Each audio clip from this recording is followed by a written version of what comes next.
Those little guys in there are 7 A positive step for a bird species almost completely exterminated by predators 100 years ago.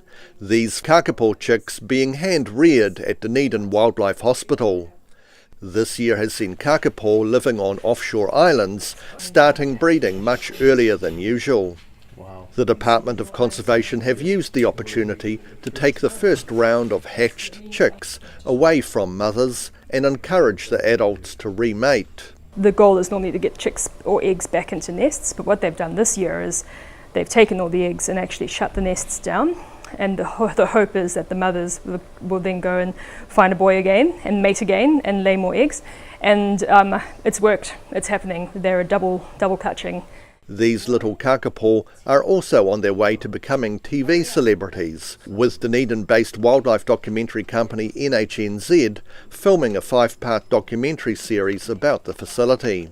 We see an incredible amount of endangered species here, and it's important for us to let the world know and let New Zealand know what we're doing, especially because we actually don't get government funding for this.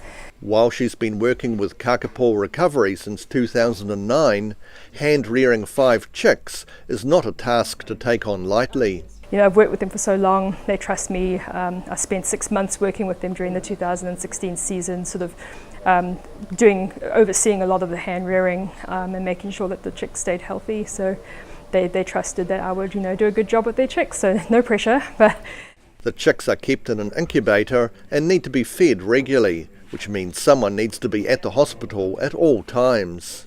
Their stay here involves quite a lot of long hours of feeding. So I've been here from 5:30 every morning to start the morning shift. So they get fed. Their first feed starts at 6 after they've had a weigh-in and a check, and then kind of feed them every 3 to 4 hourly, depending on how old they are. Last year there were 147 kakapo in the world, but they're hoping to boost this number with another 30 to 50 chicks from this season alone. In Dunedin, for the South Today. There's always a risk, but to be able to have, I think they've got about 43 eggs fertile.